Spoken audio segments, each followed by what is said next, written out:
don't gotta explain myself. Welcome back, everyone, to another episode of DGXM podcast with Rock and Dea.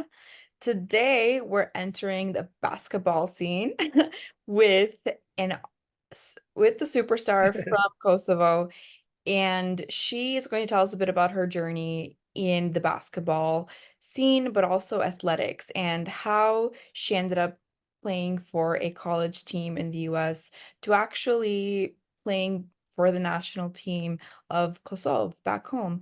We're so excited to introduce Edona. Welcome to our show. Thanks so much for having me, guys. I'm excited. I feel like I made it being on the biggest podcast, Albanian podcast here. You That's made it. how You you made it. know. You gotta pop your collar. This is the best. Edona, Welcome. where are you right now? Are you in Kosovo? Are you in the States? That's so funny because I feel like everyone's like, "Are you like living in Kosova?" Because I'm there so often. But no, I'm in the States. I have grown up in Stamford, Connecticut, so that's how I know rock, from the good old days. But yeah, pretty much that's where I'm based. Okay, Stanford, good old Stanford. Gotta love it. And I Vegas. know. I know her since she's teeny tiny like Yeah, this. it is crazy. Wait, so Rock, how do you know Edona before we go into the explanation of Edona? How do my my when we all kind of came to America around the same time. Her family was probably a little bit before us, but Yeah. when we came to America, we lived in an area around her family, and my brothers were best friends with her older brothers and cousins and everybody that were in that area, and practically knew each other. I guess you could say since early days, childhood. I can't say since birth because I came here at 4 years old, but practically since then. Her brothers used to babysit me. Her cousins, we all used to just be around together. So that's how I know All the Edona. Vegas know each also other. community? Yeah, I was especially also in born and Stanford. raised here though, so I Okay, was born back home, yeah. So okay. Yeah, And you were born and raised in Stanford, and so I at was a actually young age, yeah. sorry, No, so I was actually born in the Bronx, oh, in the good Bronx. old Okay, DX, okay. but 2 weeks in, when I was born, my family moved to Stanford. So I pretty much grew up in Stanford. Okay. But you have that Bronx label though. Yeah. Very Bronx. BX Yeah. BX. And you found a love for athletics, specifically basketball, from a young age. Can you tell us a bit about that before we go into your rise to fame? Where did it start? Yeah, so I mean, as Rock was kind of talking about this, our parents immigrated here, and honestly, I owe a lot of my success to my parents, and I'm thankful, the sacrifices they made because I would not be where I am today without them. But like when they came here, like they didn't know English, they didn't know that you could play sports or be a part of a team, and I sure as hell didn't know that, like being young. I luckily, like I was in gym class, I was like in fourth grade or fifth grade, and this gym teacher was like, hey, like you have a lot of potential, like he could see that I had natural talents for basketball. Obviously wasn't like the best, but he could tell that like there was something in me. So obviously my parents didn't know English, so they were just trying to make sure they could put me in everything. But I remember he literally came out to the car, like my mom was coming to pick me up, he was like, make sure you send her to this tryout this Oh, day, this wow. time, this school. And she's like, okay, like doesn't know, like, okay, like I'll make sure. And I remember the first practice, like I fell in love. Like I became so obsessed with wanting to go to practice every day, wanting to get better. I didn't know what it could turn into because, as you know, when you're little, like you don't know that you could play college basketball. You don't know that you can earn a scholarship to play and go to school for free from playing basketball. So like all these things like started really becoming a realization that I was like, wow, I could really do something out of this at a young age. That's beautiful. What made you understand that click, that basketball is my thing? I love it. And people have that for art and poetry. Yeah. And I think it's easier for people to understand when someone speaks about like music or art. But sports, it's such a personal thing, and you either have that love or not. What did it feel like? How did you know? Yeah, well, it's funny. I always say like when you're meant to do something, like I feel like God puts you on that path, right? I Like love that you who would said have known? Like I think even if my gym teacher didn't tell me, I think one way or another I would have ended up kind of picking up the sport. But I played I did other sports too. I swam, I did softball, I did soccer, but it was the day I realized that I loved basketball the most is I was at a track meet. I had a track meet for school and I was willing to miss a whole championship meet for practice. So that's Really? the priorities were just like, usually people Wow. are like, yo, I'm gonna go to the championship because that's more important. But when I realized that I was willing to miss a whole championship, right? Like because I had basketball practice at the same time, I was like, okay, like I'm obsessed with basketball. Like it just became this like elite driven mindset of like constantly becoming obsessed with the process Yeah. of, you know, I wanted to be in the gym 3 times a day, 3 4 hours. I would be taking 500 shots a day. You know, how can I get myself ahead? Just constantly having this goal in mind of how can I reach to play Division 1 basketball. So that's how I really fell in love with it. That's And beautiful. yeah, it was just the Really rest was history beautiful. from there. Yeah. And this is how I know she was good, because as I got a little bit older, I literally used to have girls and guys come up to me when I would tell them I was Albanian. Some already knew I was Albanian. They would be like, "There's this an Albanian girl at the other high school. She's a baller. She's really good." And I'd be like, "Who are they talking about?" And then they'd be like, "Edona Thaqi." And I'm like, Yeah. "Oh, I know her. She's so good." Yeah, she was very Love. good, always on the newspapers and everything. So I remember seeing a lot of that. It's pretty awesome. Your story is that you really drove home this idea of hyper focus on that thing that you found out that you love and you wanted to do. And it was your life. You ate, slept, breathed Literally. basketball. And you didn't think of it as a job. It was just something that you did. Like you Yeah. wake up in the morning, and I think that's where you really see excellence in people, And in whatever category of life that they're pursuing, whether it be public speaking, whether it be real estate, business, writing, when they're obsessed and they love it and they make it personal to who they are as part of their identity in a healthy way, you Yeah. see stars come out of it. But that's amazing. So you started your journey kind of in that younger stage of life. And then you went on to play college basketball? Yeah. So from there, honestly, when I was in high school and I realized like I remember going to see a college basketball game, you know, and I think it's so important when you want to do something in life, like see it, right? See it, feel it, be it. Like now you can envision yourself doing it. I remember I went to my first UConn women's basketball game and they were like the best in the country. And just watching these girls play in this big arena, I was like, wow, like being in that arena, I was like, one day I want to play, you know, in college and earn a full ride. And so my parents don't have to pay for college Yeah. and be the first in my family to get a degree. So I just remember sitting there, I was like, just envisioning myself. And I feel like, I don't know how faithful you guys are, but like I've always been a pretty faithful person of just like, I always believe that God gives you visions, right? Like he puts something in your heart, in your mind that you feel like you have to get there. That is exactly how I felt about basketball. I was like, I want to play Division 1 basketball and I don't know how I'm going to get there, but I'm going to figure it out. So just to like show to people, like it's not going to be an easy road, right? Like nothing to success, or if it was easy, everybody would do it. Like my first, I tore my ACL 3 times in total, but my first time it was junior year of high school. So Okay. junior year is like the most important time of getting recruited, to be honest. Excuse me. So then senior year came along. I try to come back in shape and I tear my ACL again. So now 2 years in a row, back to back, I tear my ACL twice, right? So to keep this D1 dream alive of like, okay, what do I do? How can I get about this? I remember I stayed at UConn Stanford for a year. So a lot of people don't know this. Like I had a lot of setbacks, but I Mhm. stayed at UConn Stanford for a year. I was part-time student trying to keep my eligibility alive. And at that point, many people would be like, you know what, maybe this isn't for me. Maybe this isn't my cards, right? But I was like, I'm determined. Like I'm gonna This get there. one. Yeah, this is for me. Like as long as my passion was still there, I was still loving it. I still wanted to get better. Like that's all that mattered. So I stayed home for the year. I was rehabbing mentally, physically, and all those things. And then I went to a junior college for a year. So it was UConn Avery Point. Stayed there for a year. And then I run into another problem of schools telling me they have no scholarships available because it was too late in the game. So what I decided to do is I decided to walk on to Fordham. And for those who know, walk on is not necessarily the most glamorous role. Like you're not expected to play much. You're not on scholarship right away. So you have to prove yourself. You have to prove that you belong there and are able to be a part of the team. So I earned the trust from my teammates and coaches. They surprised me with a scholarship, a full ride. So I earned that. And then I was at Fordham. And then come to senior year, I tear my ACL the third time when I was going to play. So then I decided to do an extra year just to like end my career when I wanted to, not because my injury ended it for me. Your that's circumstance. awesome. That's awesome. And who's like your favorite basketball player? I got two questions. Favorite basketball player ever, and what was Yeah. it like dressing up for the national team of Kosova? Because that's something unique. It's such a fresh country, even Yeah. though we've always been there. You know, wearing that badge is that's a special feeling. Like, what did Yeah. that feel? So first of all, my favorite basketball player of all time has always been Kobe Bryant. From the Mamba.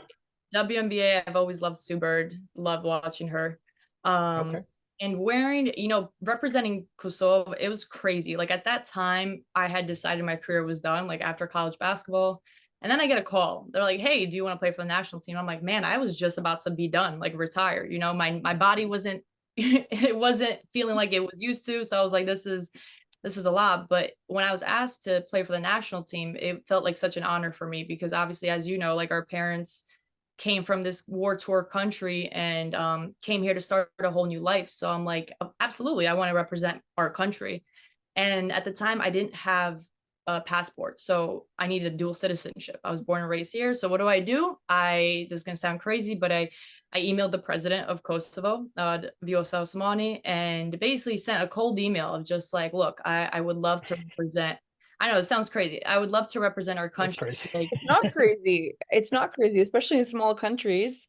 yeah, Sometimes things get done this way and they filter through their emails and their assistant yeah, and they're like, I've been this person is gonna be part of the team. So right. I've been trying to meet her forever, so I guess that's just what I got we'll to do. get Just you email. into a meeting. Yeah, Just we'll get you. email her. We'll make it happen. But yeah, I just Uh, said along the lines like, this place means so much to me. I would love to be able to represent our country. I've been playing basketball since I was little, all those things. And then I was granted a dual citizenship through a president's degree, and she basically signed off on it. So after that, put the jersey on, played, and honestly, the whole experience was so transformational for me that it just made me put things into perspective, right? Because I was playing with a bunch of these girls who I learned so much for, and I love them, and I, talk to them till this day. And what I realized is there was a lack of resources, right? Mentorship, role models, and all of those things. And I remember the girls would ask me, like, "Hey, what's it like working at the NBA? What's it like playing Division I college basketball?" And I just kept thinking in my mind, I'm like, what if I was born and raised here and I never came to America? I would have never worked at the NBA. I probably would have never played Division I college basketball. Maybe somehow would have figured it out, but the chances would have been very slim. So then all of that kind of transpired to me starting to run a basketball camp there every summer to Oh, kind of use basketball as a tool to succeed in life and to give back and also open up pathways for young Kosovo players who have a lot of potential. I love and that. I when love did you that. start that basketball camp?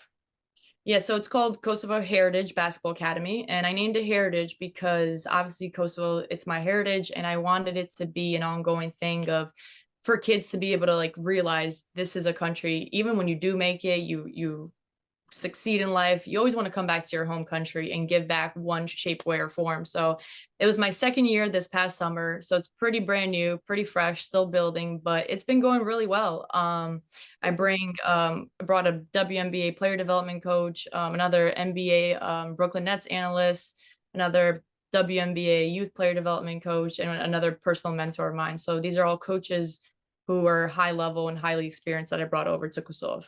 So you've And brought very qualified people and that Yeah. expertise that you recognized was missing, and you're actually filling those gaps with the Yeah. resources that people need. and and what are you currently doing today? Let the audience know because Yeah. obviously you're not doing basketball full time anymore. So what is something that you are doing full time and you know? Yeah. So I actually majored in economics and then I realized I hated it. So just to show that sometimes even what you think you want to do doesn't always turn out, I ended up doing sports broadcasting because I fell in love again with it. Like it fit like when I call a game as an analyst, like when the tip of the ball goes up, it feel you get that adrenaline rush, like the game's about to start, like you're about to play. You have those little nerves before going on TV.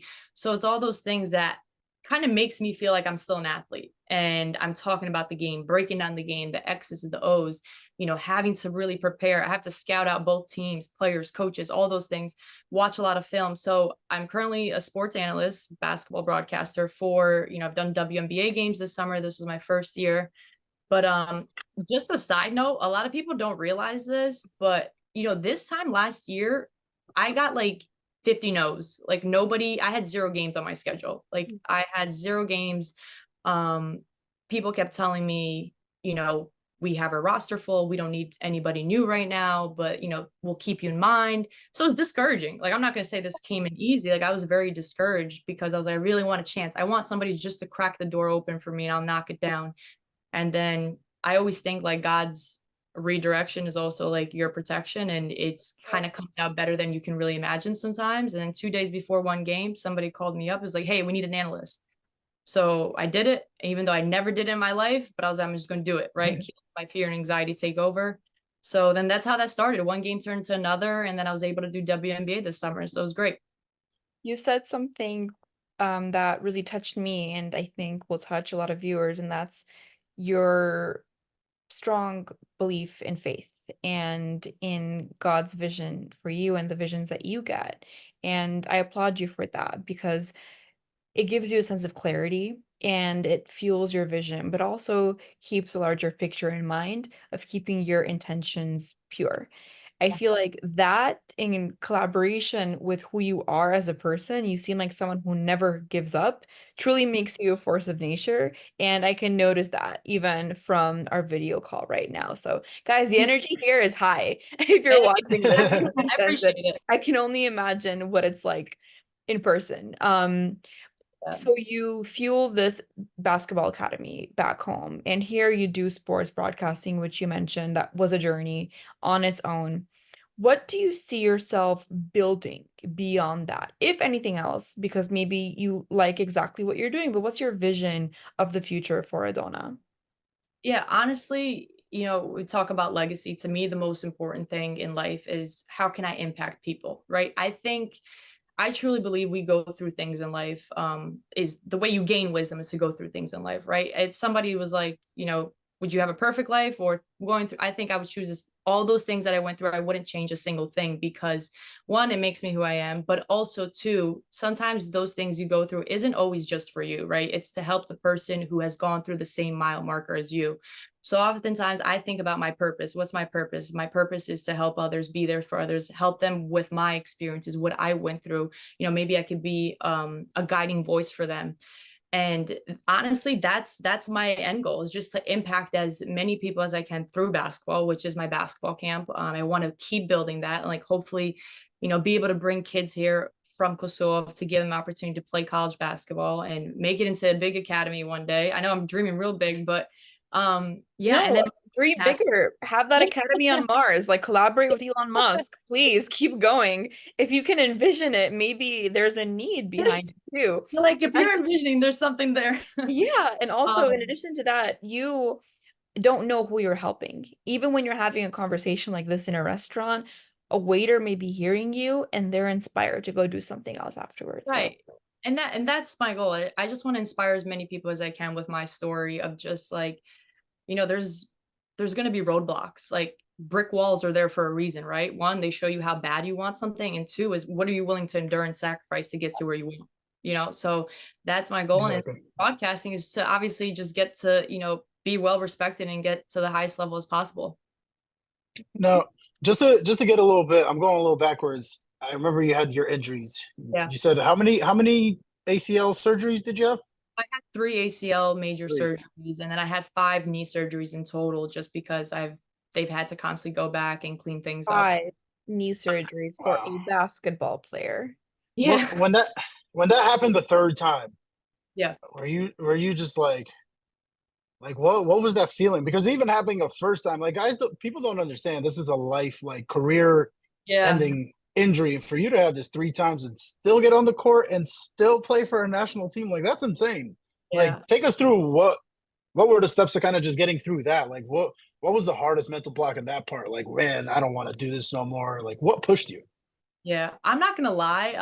I was depressed the third time because you're like you start to question why me, right? You're like, I work hard, I do all these things, I'm a good person, but guess what? Like I try to switch my mindset to why not me? Why can't I be the person of comes back from 3 ACLs, proves that you could still come back and be just as good? So during that time period, it's like a 8 month recovery. I was miserable, like going into the gym and seeing all my teammates play. Like it started to give me a new perspective of like, things are not going to always be there. You can't take things for granted. It can be taken away from you split of a second. And that goes for anything in life, your job, you wanted to get a promotion, but you didn't get it. So constantly during that time, I don't know where I got this quote. I read it off an article, but I used to tell myself all the time is like, who you are when it's not your turn is more important than who you are when it is your turn.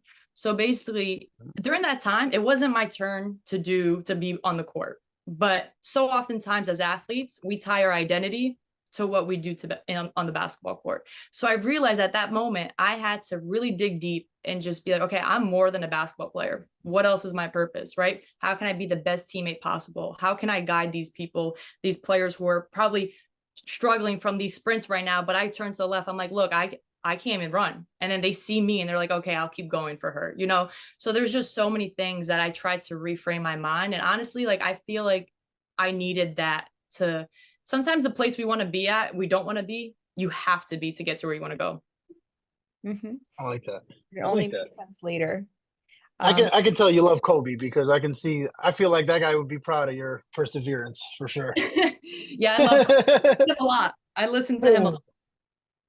I could hear it in you, and I like that. I appreciate that too because he's one of my idols as well. So I like that. That's awesome. He was inspiring a young girl called Edona as she was growing up in Connecticut. Exactly. All dreams. The amount That's of awesome. people that hear your voice and your image and your vision, even if they're not close to you, it's going to be the same when people hear you from this podcast. And there's going to be young kids that have the same questions and have the same dream. So what would you tell them? Those that maybe haven't even played in a real game yet, but just play in their neighborhood with their friends and notice a love for it. Or those that have been told there's no like future in this, like focus on your studies or start a business. How would you motivate them? Look, I think first off, what you just made me think of, you said there's no future in this. I think Not that I think that. I think no, I know. I'm saying like in general, like as an Albanian girl, I mean, you guys know Albanian girls didn't really play sports. Like it wasn't really like a thing. That's and it's true. like it was very like, why just go to school, get good grades. But thankfully my parents were never like that. They always encouraged me to go, do whatever I could. And my mom drove God knows where just to get me to practice and stuff. So like my biggest message is like, you're gonna have roadstop, like you're gonna have obstacles. But honestly, there's no testimony comes without a test. Like I always feel like the moment you're about to get elevated, there comes a big test in life, and you can't take no for an answer. Like if I would have took my first ACL, I probably would have just stopped right there. And who knows if I would have played at Fordham or done whatever. Like the amount of no's I got last year in broadcasting, and now I went from 0 games last year to 40 games this year. So it's like you just can't take no for an answer. And that's my biggest message is just like, don't give up, keep persevering, and just continue to be a good person. If you could go to sleep and, know you did the right thing and was a good person, worked hard, like that's what matters the most. That's great. Hey, for the WNBA, like what's been your most memorable moment so far? Or what's been your favorite moment? Yeah, I think my favorite moment, one, is calling my first WNBA game. I think as women, sometimes we have imposter syndrome.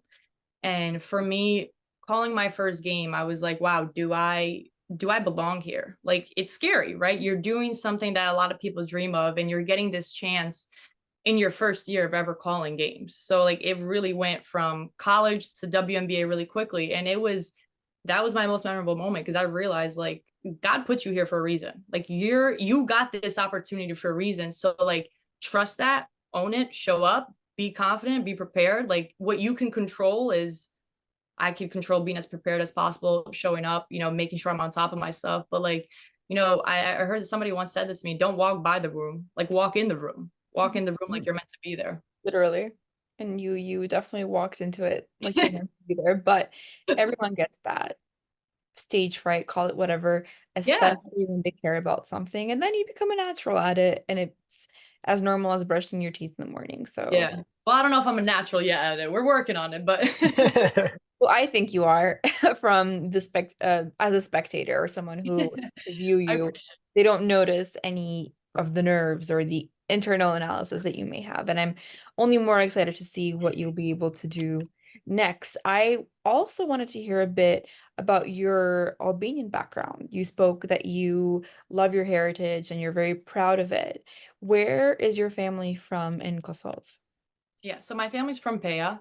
As a little kid, I used to go to Kosova every summer. I feel like just like every Albanian family, they went there every summer, probably stayed like 1 to 2 months. So my parents always spoke Albanian at home. So I speak Albanian, I write Albanian fluently, and my parents made sure to really let those like traditions never go away. So like we keep Love all that. the Albanian traditions. And I think because I owe a lot, like I said, I owe it to my parents because if it wasn't for them instilling that in me, I probably wouldn't be wanting to go back home as much and I wouldn't feel such an attachment to a place, to a country this much, or to even do something to go back. So I owe it all to them. And that's kind of my family's from there, went every summer, and I love it. Like it's just it feels like a second home to me. Like when we go on vacation, doesn't people are like, oh, you're on vacation. It feels like I'm home, to Oh, be I'm honest. home. Yeah. What's your favorite thing to do when you're back home? Oh, you know what? I love going to Rogov. I'm a big I love nature. I love just like feel like you see the mountains. I love the view. And one thing a lot of people don't know this about me, but I like to journal a lot. So I love to just sit, try and be still. One of the things I am guilty of this. I am not somebody who's always present. So I'm trying to be more present and just appreciate where I'm at, because I think oftentimes in life we're always like, what's next? What's next? How do I get Next. to the next level? Next spot? It's like, wait a minute, I'm just the same way. take a step back and look back at how far you've come and give yourself grace. So yeah, I just love the nature. I love the views over there, especially in Peja. Peja is like it's my favorite city. So probably That's my favorite city, and I'm from President, but Pay is my favorite. Prizren is It's beautiful too, though. I'm not gonna lie.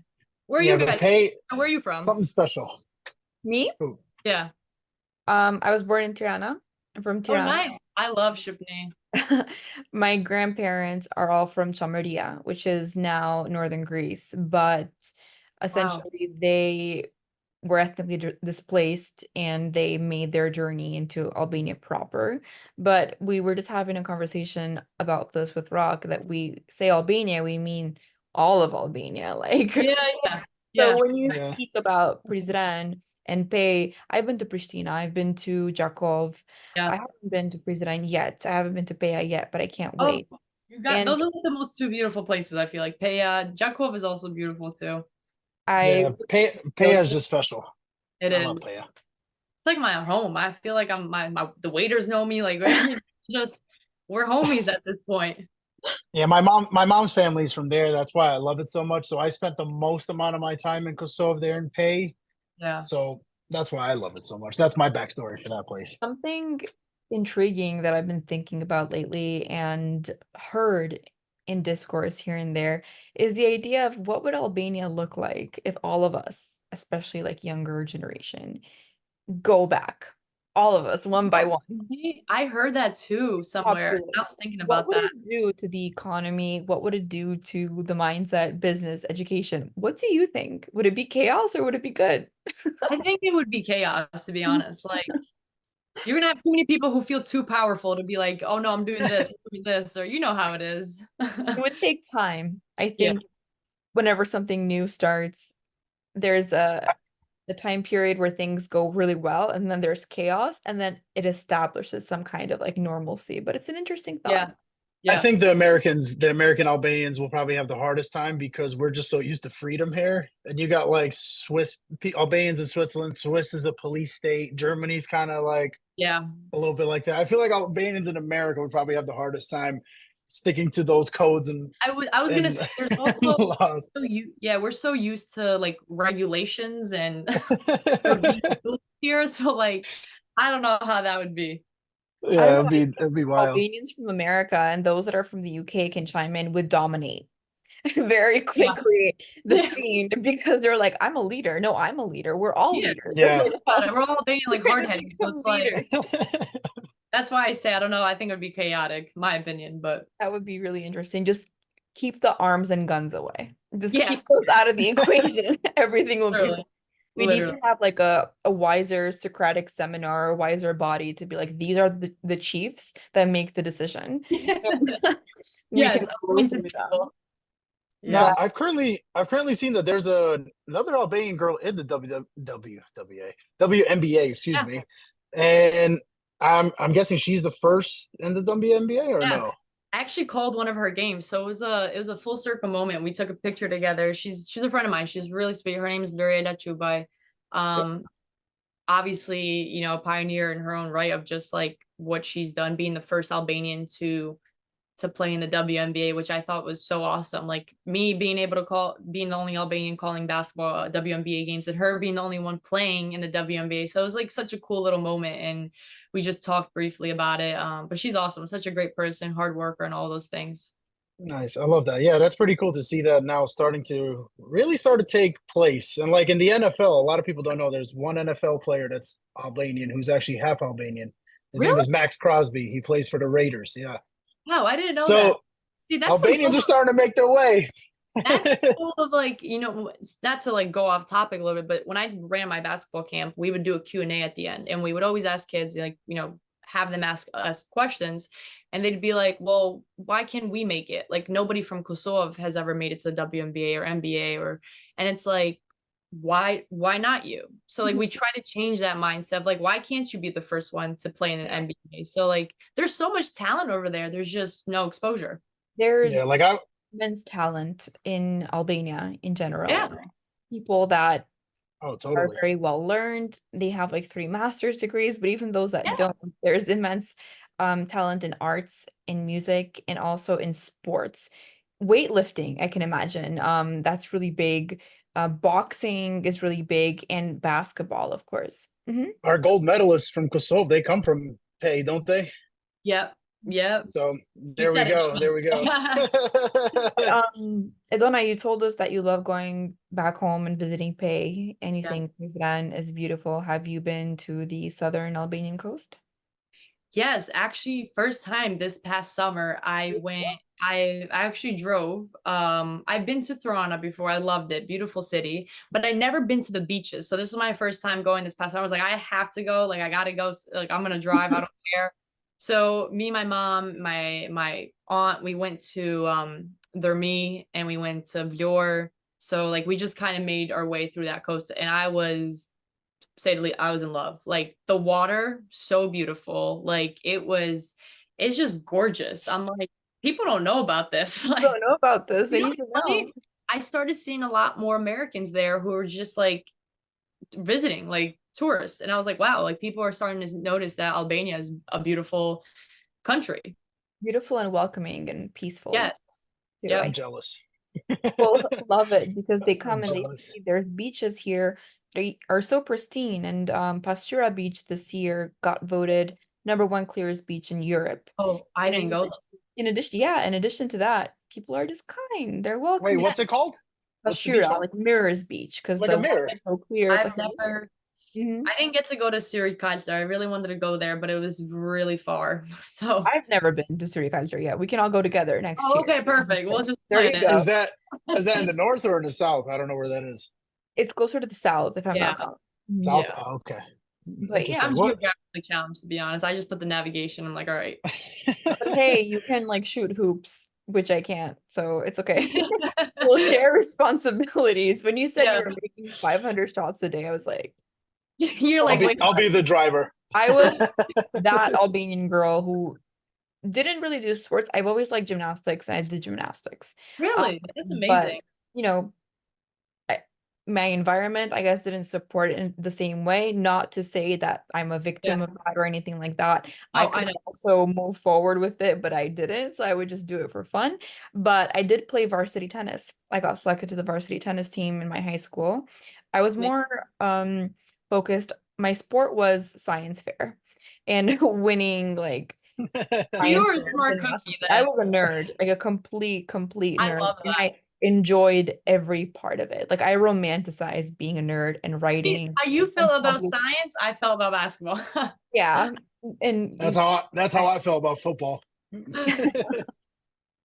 but yeah, so in addition to like wanting to go see more of Albania, in terms of Albanian cuisine, we know it varies geographically as well. Yeah.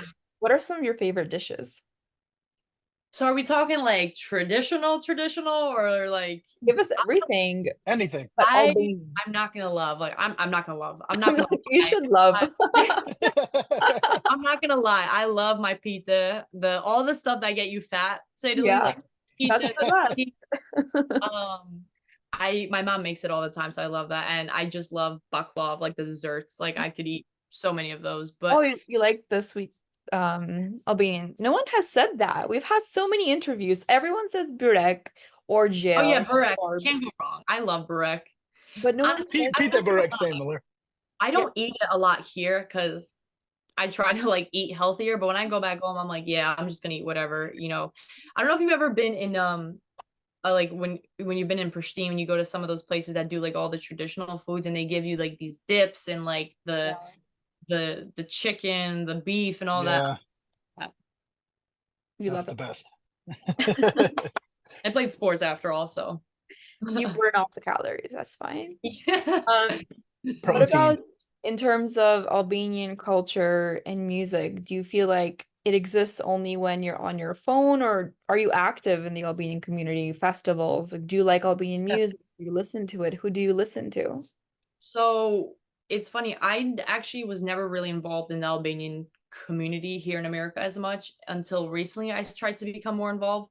It was just because like I feel like I was traveling basketball. Like we were literally flying to a game every other day. So it was just like impossible for me to get to these things. And now I'm trying to be more active. But when I go back home, I get into this whole wave of like I love Albanian music. Then I come back and it'll continue for like a few more weeks because it's like I'm in that wave. That space, yeah. Yeah, I'm like my head's still over there. So then after that, I go back to my American music. But I love Albanian music. Like I love Dafina Ziciri, listening to Dorata Dora. I like Ledri, like all those rappers, those pop singers, Iljamani, that he's like they're so good. Like I just love They are their good. They're songs. really good. And I've seen a lot of them live too. So Who's your favorite one? I was even at the Sunny Hill Festival this past summer when I was there running my camp. So like it was just cool to see all these Albanian artists too. You got another question there? Performed at Sunny Hill. I was just gonna drag you into the discussion, Rock, because you've performed Oh. at Sunny Hill. So you can You I were ask. wish I got to perform yeah, there last year. right. Like you're the famous one over here, like out here performing at Sunny Hill. Like I'm not famous. let's No, unpack no, but that. I did. That was an awesome experience. That was super awesome. But I think you know what's crazy? I would give it up all to wear my country's colors, like in a team sport or in some sort of like. I think that would be the coolest thing to be able to just say I just represented my country in the most elite level way possible. Yeah. So No, I see. I think That's crazy that you think that. I guess yeah, representing the country was pretty cool. I was as you can see, I'm super patriotic. I'm as you super patriotic. should. Yeah. For me, yeah, it's like I think it's one of those like because I'm an Albanian man and just like there's like leadership and all this in my head. Yeah. I gotta be some sort of leader. I've always like thought like if I just put my colors on as my country, like I'm doing something, I'm expressing something. So I feel Colors. like it's That brings special. myself to like want to ask this very obvious elephant in the room question. People have mixed feelings about representation of the nation of Kosovo through the flag and the fact that the flag was, introduced in a way that didn't highlight the Albanian identity. So that's why people always have the Albanian flag, which is The on Albanian Eagle.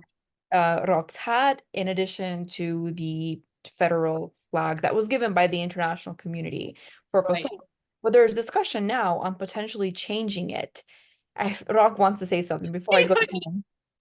She's like, Donna, what do you think about that? Like, should the flag just be one or at least similar?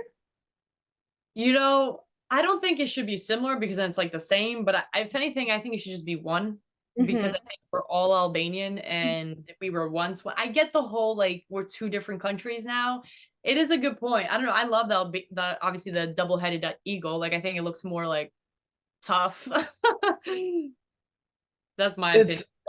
It's it's our land. So it being called Kosovo, Dardani, it's our land. But at the end of the day, we're always Albanian and we're always Yeah. going to be known as Albanian. So to me, I consider it Albania, and that's why I call Kosovo Dardani. Mhm. I don't like to use the term Kosova or Kosovo too much. I I didn't know like to that. always say Dardani. I feel Yeah, I just use Kosovo or Kosova because it's internationally recognized as Yeah. that. yeah, But our flag obviously. as Albanians is the flag that's been there for centuries and Yeah. Yeah. That's what I'm saying. Yeah. Mhm. Yeah. I would like Now, it. what's something that's like coming up for you though, Edona? What's something new that you're looking for in the horizons, like something big or something special that you're looking towards, or you want to happen? What are you trying to get into now for the future?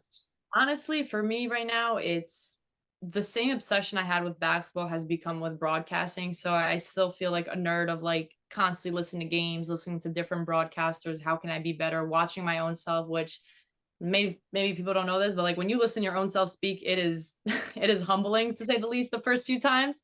So just Yeah. I'm really trying to improve as much as I can in that space. And I have college season, basketball season coming up, so I'll be covering the Big East, the MAC, Patriot League. There So you I'll go. those schools, and then March Madness, like that's hoping I can get some games there. But yeah, that's basically it. Is just to get as many more opportunities as possible, and hopefully people continue to see the potential in my work. Is there somebody you follow closely, like in terms of the broadcasting world? Like my favorite broadcaster is probably Mike Breen, who does the New York Yeah, Knicks games. he's I, awesome. I, if he's not on a game, I don't even like watching it. Like I have Really? to have him on the game. Yeah, like he's the man. Him and Walt Frazier are the coolest. Yeah, they're awesome. Mike Breen, he's really nice. I've talked to him a lot, many times about broadcasting. One of like the nicest people ever. Yeah, he's somebody I've talked to. Like I obviously follow him. Doris Burke, I think is amazing. Sarah Kustok. She just did the finals, the first female to commentate in the finals. So Yep. hopefully she's next. She'll be the first Albanian female in the finals. Manifest that for me, man. One day, There we one go. There we go. There we go. year. But yeah, Doris Burke, I love listening to her. Sarah Kustok, she's the Brooklyn Nets analyst. She came to Kosova this past summer, so she fell in love with Kosova and everything Wow. that it has to offer. So yeah, she's somebody who's offered a lot of advice. Those are a lot the people I like to listen and watch, and just yeah, I honestly love watching any game. I feel like there's something you can learn from everyone. Yeah. I think basketball is the best sport on earth, to be honest. I love basketball. I can't And the imagine Yeah. soccer players in the comments, like, how they're dare gonna you? be like, what? Soccer is the best. I love soccer as well, but Edona. basketball, there's just something about it. It's Yeah. like a special sport. For those who are following us on this episode today, if they want to stay updated on what you're doing and follow you on your journey, where can they find you? So you can follow me on Instagram at E_Dona, Dona. I'm most active on there. I'm also on Twitter, Edona Thaqi 1. But yeah, I'm trying to be more, I'm trying to promote my stuff more. I really don't. So I'm trying to be like you guys. I gotta get better with that. But those are the spots you can find There me. you go. God put you on this podcast to get that message out. You had the vision. I No, love it. yeah. Well, thank you, Edona. Rock, did you want to ask any other last questions to Edona while we still have her here? I don't have any other questions. I just want to say good luck on all your endeavors. I hope to see the game of basketball grow in Kosovo. Yeah. As I recently just posted, I posted something in regards to female football in Kosovo and how they don't have anything going, in terms of where they can grow fundamentally. So I really hope to see, and I hope to spread the light too, because I love the women empowerment too of the Albanian world. I feel like Albanian females are very powerful, are very smart, and they don't get enough credit. Praise well. Um, so I feel We are. like I feel like in the Albanian world, in terms of like the basketball and all this, I hope this grows, and I want to be a part of this too. And if there's any way I can help or be a part of growing the game in Kosovo, Albania, I would love to do that because I feel like all the kids there, all the people growing up, deserve a way and a chance to see the world and explore the world. So I just want to see that happen, and hopefully it continues to keep Too. growing. So Me too. Well, first of all, I appreciate the kind words from both of you guys, but I also want to say, thank you to you both. Like I followed your guys' podcasts and things like that of just one for having me on, but two spreading this light and positivity and highlighting Albanians and things that they've done. Like I think that doesn't go unnoticed. Like that's big, and you guys are, yeah, really growing the platform for a lot of people. So that's awesome. And trying our best, trying our best. done a good job in choosing the right people.